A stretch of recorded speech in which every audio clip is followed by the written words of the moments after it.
Lao Tzu and the art of letting go in old age. Master, why is it that the older people get, the harder it becomes to let go?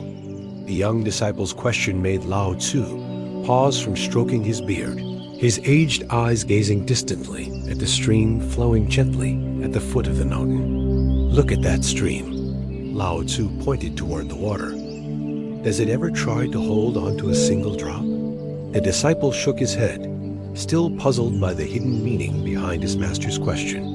Lao Tzu smiled, his wrinkled face like a ripe persimmon. I am 80 years old now. Do you know what has kept me alive and healthy all this time? Is it because you practice the Tao, Master? No. Lao Tzu shook his head gently. It's because I've learned to let go like that stream. Water is the softest thing in the world, yet it can penetrate the hardest stone. Why? Because it doesn't cling, doesn't insist. The disciple sat down beside his master, listening intently. When I was young like you, Lao Tzu recalled, I thought I had to grasp everything tightly. Fame, wealth, love. I feared loss, feared lack, feared loneliness. But you know what? The tighter I held on, the more I suffered.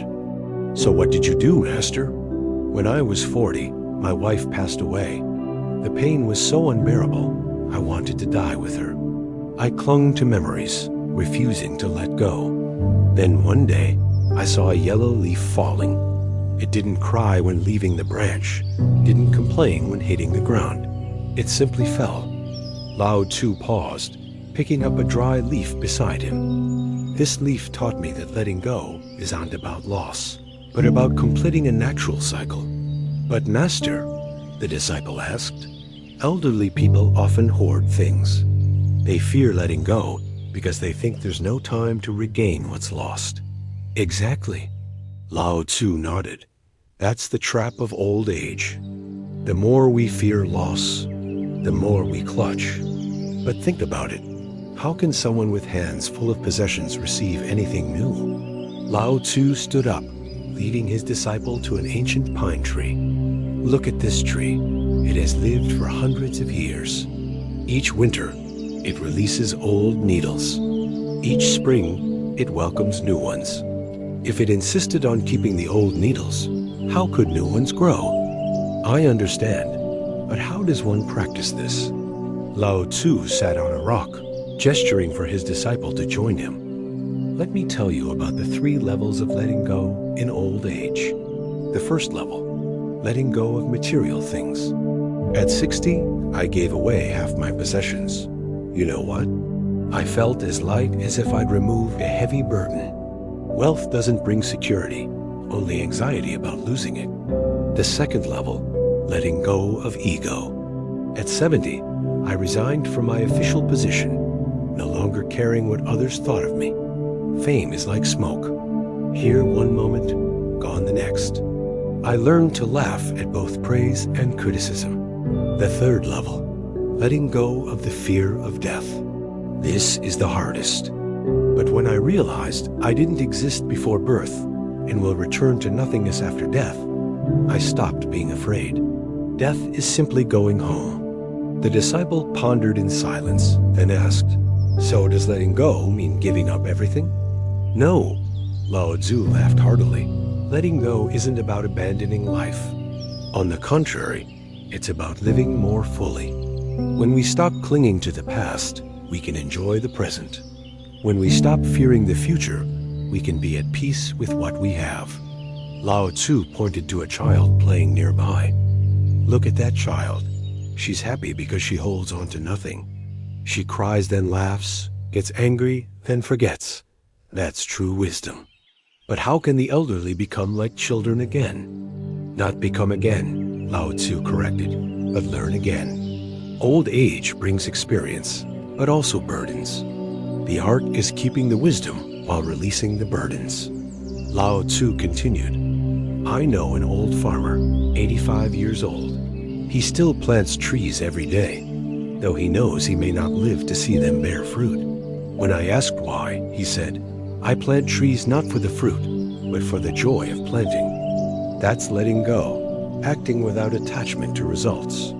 I still don't fully understand, the disciple admitted. Good. Lao Tzu patted his shoulder. Not understanding everything is the beginning of wisdom. You're still young. No need to rush to understand the letting go of old age. But remember this. Life is like holding sand in your hand. The tighter you squeeze, the faster it falls. The more open your palm, the longer it stays. The sun began to set, painting the mountain red. Lao Tzu stood up. Every evening, I watch the sunset. Not because it's beautiful, but because it teaches me that endings can be just as glorious. Aren't you afraid of aging, Master? Aging is a privilege, not a burden. Lao Tzu smiled. When hair turns white, I no longer worry about it graying. When skin wrinkles, I no longer worry about beauty. When strength fails, I learn to accept help from others. Each physical loss is a letting go of ego.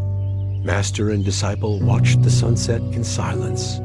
After a while, Lao Tzu said, "There is a secret about letting go in old age that few people know." What secret? When you truly let go, you lose nothing. You simply return what was never yours. This body I borrowed from earth. This breath I borrowed from wind. These thoughts I borrowed from the universe. When I die, I merely return them. Then what's left for us? This moment, Lao Tzu pointed to his heart. The only truth is the present. The past is dead, the future unborn. Only now is alive. And you know what's miraculous? The present moment never ages.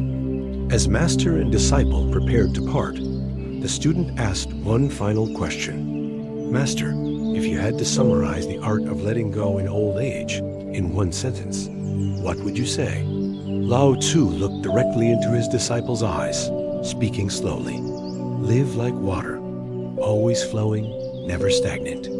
Old age is just a station on that flow, not the destination. When you understand this, you'll see that letting go isn't the art of old age, but the art of living. The disciple bowed in gratitude. When he looked back, Lao Tzu was already walking away, his figure growing smaller in the sunset, but his steps remained as steady as a mountain, as light as the wind.